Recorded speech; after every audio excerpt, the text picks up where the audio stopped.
Hello everyone, स्वागत है आप लोग को आज चंदन ऑनलाइन क्लासेस में और ज्योग्राफी के पार्ट नंबर 2 में। अगर आप लोग जो है पार्ट नंबर 1 अगर नहीं देखे हैं तो आप लोग पार्ट नंबर 1 देख लें। पार्ट नंबर 1 में हमने डिस्कशन किया था कि क्लास 12 का सिलेबस क्या है ज्योग्राफी का, और हमने डिस्कशन किया था कुछ परिभाषाएं, ठीक है। और हमने जो है उस वीडियो में क्लास यानी चैप्टर को स्टार्ट कर दिया था, ठीक है। तो उसमें हमने आपको बताया था कि मानव भूगोल के पिता कौन है, फादर ऑफ ह्यूमन ज्योग्राफी कौन है, फ्रेडरिक रेडजन। कौन है? फ्रेडरिक रेडजन। और उनकी पुस्तक का क्या नाम था? एंथ्रोपोज्योग्राफी, ठीक है। और इसके बारे में हमने आपको बताया था और उनका परिभाषा भी बताया था।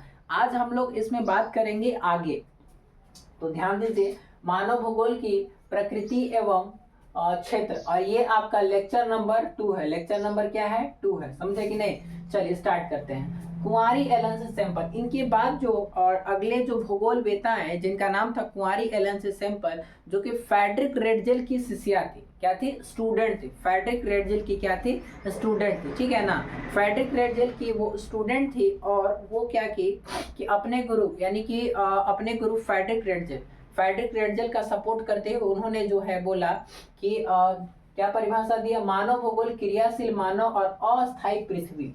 पृथ्वी के बारे में कैसे बताया जा रहा है? अस्थायी पृथ्वी।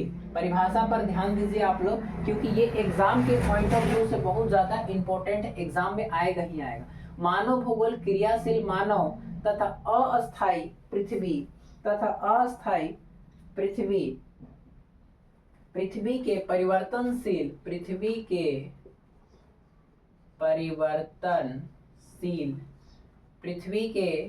परिवर्तनशील परिवर्तनशील संबंधों का अध्ययन है। संबंधों का अध्ययन है,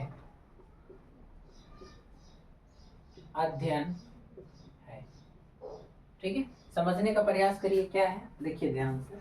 मानव भूगोल क्रियाशील मानव और अस्थायी पृथ्वी के परिवर्तनशील संबंधों का अध्ययन है, ठीक है। ये परिभाषा किनका है? कुंवारी एलन सैंपल। इनके बारे में कुछ जान लीजिए। कुंवारी एलन सैंपल ये अमेरिकन भूगोलवेता थी, ठीक है, ये अमेरिका की थी। और ये फ्रेडरिक रेडजेल की क्या थी? स्टूडेंट थी। फ्रेडरिक रेडजेल की क्या थी? स्टूडेंट थी। तो इनका कहना है कि मानव भूगोल क्रियाशील मानव क्रियाशील है, क्रियाशील समझ रहे हैं, ठीक है। और यहाँ पर क्या बोलो? अस्थायी पृथ्वी भी परिवर्तनशील अस्थायी। कैसे? दिन से रात हो रहा है, मौसम में परिवर्तन हो रहा है, ठीक है ना। तो पृथ्वी क्या है? अस्थायी। पृथ्वी क्या है? अस्थायी है, यानी कि हमेशा पृथ्वी में क्या होते रहता है? परिवर्तन। यहाँ पर लिखा है अस्थायी पृथ्वी के परिवर्तनशील संबंधों का अध्ययन है, ठीक है। और ये परिभाषा कौन दी है? Friedrich Ratzel. ये इसको याद कर लीजिए, बहुत इंपॉर्टेंट है। ये भी क्वेश्चन पूछा हुआ है एमसीक्यू में बाबू, कि मानव भूगोल क्रियाशील मानव तथा अस्थायी पृथ्वी के परिवर्तनशील संबंधों का अध्ययन है। यह परिभाषा किसने दिया? तो कुंवारी एलन सैंपल, याद रखना है, ठीक है। और ये क्वेश्चन कैसे पूछा है? ये क्वेश्चन पूछा है कि मानव भूगोल का परिभाषा क्या है। आप कुंवारी एलन सैंपल का परिभाषा लिख दीजिए, ठीक है। यहाँ तक आपका जो है टॉपिक बिल्कुल ही क्लियर हो गया हो। अब हम बढ़ते हैं आगे, ठीक है। तो इनके बाद जो अगले भूगोलवेता है उनका नाम था, क्या नाम था? उनका नाम था Vidal de Laplace. Vidal de Blache. पहले हम इसको इरेज कर लेते हैं, आप लोग पहले स्क्रीनशॉट लीजिए तो चलिए स्क्रीनशॉट लीजिए, जल्दी से ले लिए होंगे। अब हम बढ़ते हैं आगे। जब हम आगे बढ़ेंगे तो इनके बाद जो अगले भूगोलवेता आए थे उनका नाम था विडाल डी ब्लास। पहले हम उनका नाम लिख लेते हैं और उनका परिभाषा को जो है हम यहाँ पर सामने लिख देते हैं, फिर आप लोग को बताते हैं क्या इन्होंने बताया। विडाल डी, नाम पर ध्यान दीजिएगा, नाम थोड़ा टेढ़ा है लेकिन आप लोग को तो याद करना है, ठीक है। क्या नाम है? पूरा नाम लिख देते हैं, Vidal de Blache. Vidal de Blache. कहीं कहीं लाप्लास भी होता है तो टेंशन लेना नहीं। सबसे पहले इसका हम आपको परिभाषा बता देते हैं। विडाल डी लाप्लास का पहले हम आपको परिभाषा बता देते हैं, फिर हम लोग जो है इस पे डिस्कशन करेंगे इन्होंने क्या परिभाषा दिया। तो आप लोग भी कॉपी निकालिए और इनका परिभाषा को नोट करिए। चलिए कॉपी निकालिए और इनका परिभाषा क्या करिए, नोट्स करिए। चलिए लिखते हैं इनका परिभाषा क्या है। मानव भूगोल पृथ्वी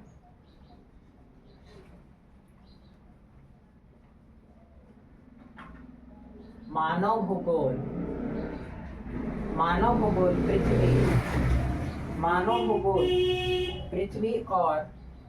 पृथ्वी और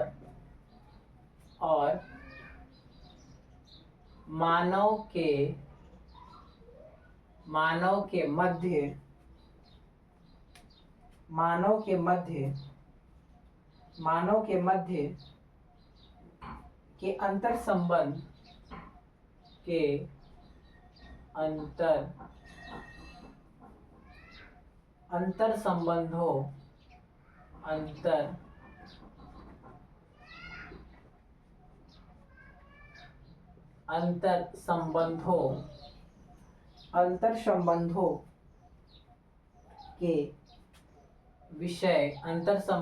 के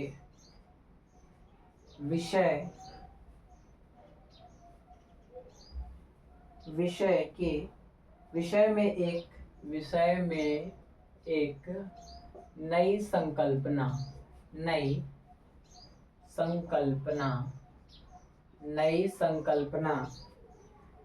संकल्पना प्रस्तुत करता है।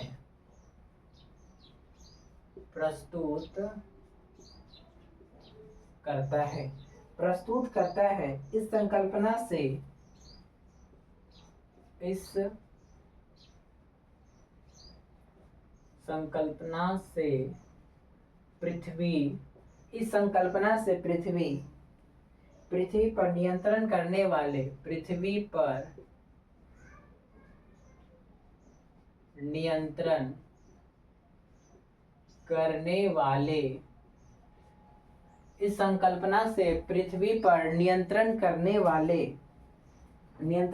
वाले भौतिक नियमों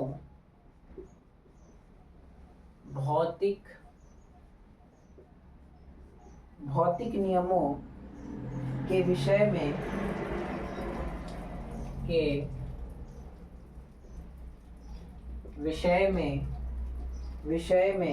और उस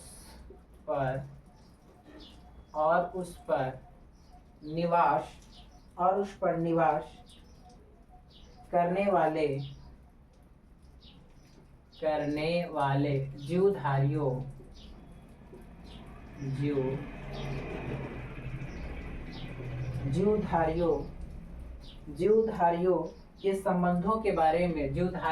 के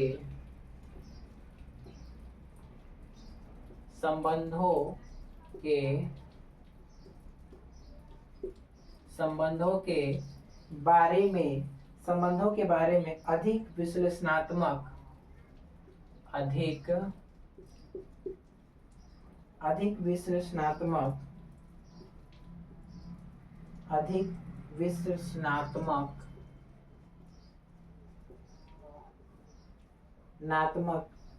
ज्ञान प्राप्त होता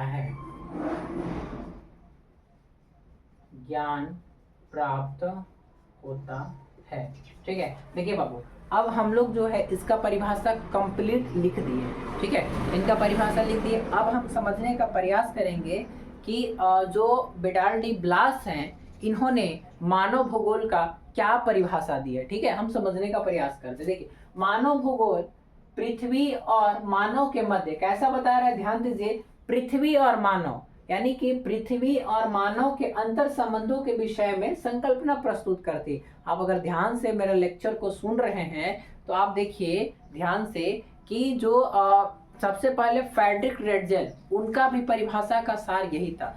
मनुष्य और प्रकृति के बीच के संबंध को बता रहे थे। कुमारी एलन से सैंपल का देखिएगा, उसमें भी मनुष्य और प्रकृति के बीच के संबंध को बता रहे थे। और जो ब्लास है, इन्होंने भी जो संकल्पना प्रस्तुत की, इसमें भी क्या बोल रहा है कि मानव भूगोल लिखा है कि मानव भूगोल और मानव के मध्य अंतर संबंधों के विषय में, इसमें भी देखिए वही चीज को लिखा है कि मानव और पृथ्वी के बीच में संबंधों को बताया जा रहा है। इस संकल्पना से पृथ्वी पर नियंत्रण करने वाले, अब पृथ्वी पर नियंत्रण करने वाले भौतिक नियम, जो भौतिक नियम होते हैं उनके विषय में बताया, और उन पर निवास करने वाले जीवधारी। अब बोलिएगा सर ये भौतिक नियम क्या होता है? अब देखिए भौतिक नियम क्या है कि जैसे दिन हो रहा है, रात हो रहा है, ठीक है, एक समय पे निश्चित समय पे बारिश होगा, ये सब क्या है? पृथ्वी की भौतिक नियमें हैं, ठीक है। और पृथ्वी पर निवास करने वाले बहुत सारे क्या है? जीवधारियों के मध्य के बारे में, यानी कि पृथ्वी पर निवास करने वाले बहुत सारे जीवधारियों के बारे में जो है इसमें अधिक विश्लेषणात्मक ज्ञान प्राप्त होता है, ठीक है। अब पृथ्वी पर बहुत सारे जीवधारी जो है क्या करते हैं? पृथ्वी पर बहुत सारे जो जीवधारी है वो यहाँ पर रहते हैं, निवास करते हैं।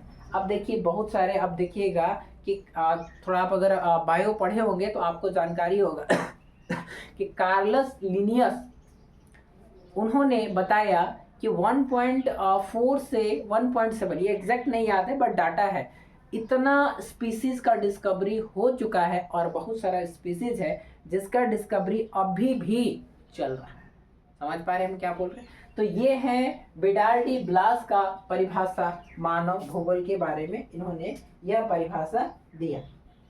अच्छा, ये कहाँ के थे? तो ये फ्रांस के थे। कहाँ के थे?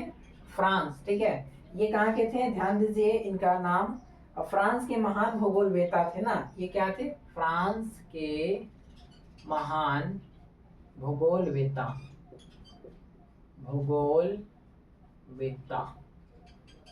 कहाँ के थे? जल्दी से इसको क्लियर करिए। तो ये कहाँ के थे? ये आपके फ्रांस के भूगोलवेता थे। इसको भी बाबू आपको याद रखना है, ये भी कई बार एग्जाम में पूछा हुआ है।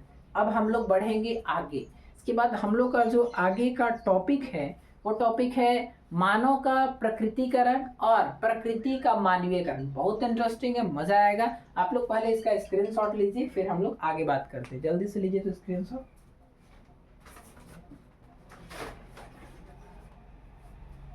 चलिए ले लिए होंगे स्क्रीनशॉट, अब हम इसको इरेज कर लेते हैं। चलिए बढ़ते हैं हम लोग आगे।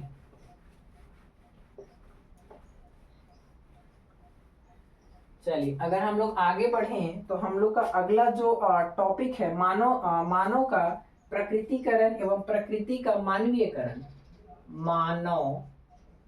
मानव का प्रकृतिकरण, मानव का प्रकृतिकरण और प्रकृति का मानवीयकरण, ठीक है। ये हम लोग का नेक्स्ट टॉपिक है और ये टॉपिक काफी इंटरेस्टिंग है। और ऐसा लगेगा ना कि दो भूगोलवेता के बीच में विचारों का क्या हो रहा है? लड़ाई हो रहा है। नहीं, उनका विचार ये है, इनका विचार ये है। चलिए हम लोग समझने का प्रयास करते हैं। सबसे पहले हम समझेंगे इनके बारे में, मानव का प्रकृतिकरण, इनके बारे में हम लोग समझेंगे, ठीक है। मानव का प्रकृतिकरण, मानव का प्रकृतिकरण, चलिए इसके बारे में हम लोग जो है समझने का प्रयास करते हैं। देखिए आदिम कालीन में क्या था कि जब मनुष्य चार पैरों में चलता था, जब मनुष्य के पास अकल नहीं था, ठीक है, एकदम लाइफ बिल्कुल जानवर की तरह था जब मनुष्य का, तो वहां पर क्या होता था कि जब आदिम अवस्था में मनुष्य था तो वो प्रकृति पर पूर्ण रूप से निर्भर था। फिर से जब मानव जो है आदिम अवस्था में था, ठीक है, आदिम एकदम स्टार्टिंग फेज में था, जब चार पैर में चलता था, कंदमूल खाता था, जंगलों में रहता था, तो मनुष्य जो है उनका जितना भी क्रियाकलाप था वो प्रकृति के ऊपर निर्भर था, ठीक है ना। तो हम बोल सकते हैं कि आदिम काल में मनुष्य का जो प्रौद्योगिकी है, टेक्नोलॉजी है, उसका स्तर बिल्कुल कैसा था? निम्न था। कैसा था जी? निम्न था। समझ रहे ना? बिल्कुल क्या था? निम्न था।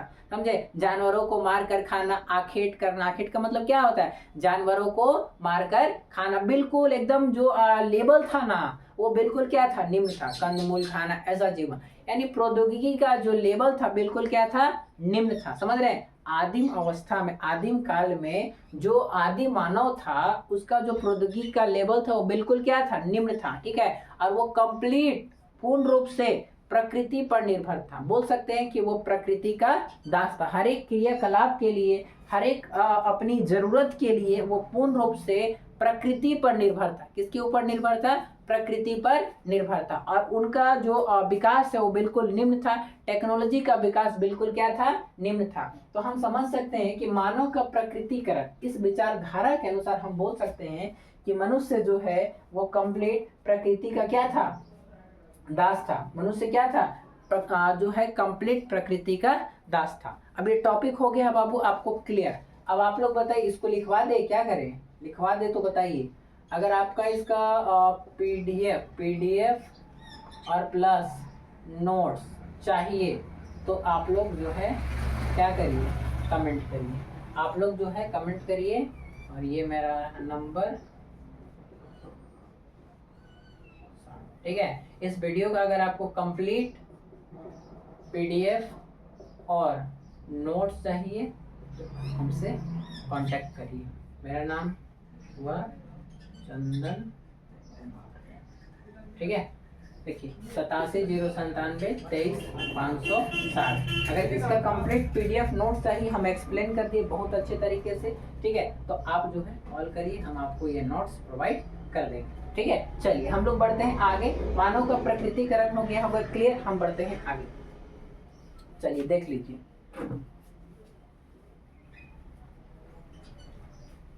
चलिए इसके बाद जो है हम लोग अगर आगे बढ़ें तो इसके बाद का जो अगला जो टॉपिक है, यहाँ पर देखिए हम लिखे हैं प्रकृति का मानवीयकरण। चलिए इसको लिखते हैं, प्रकृति का मानवीयकरण।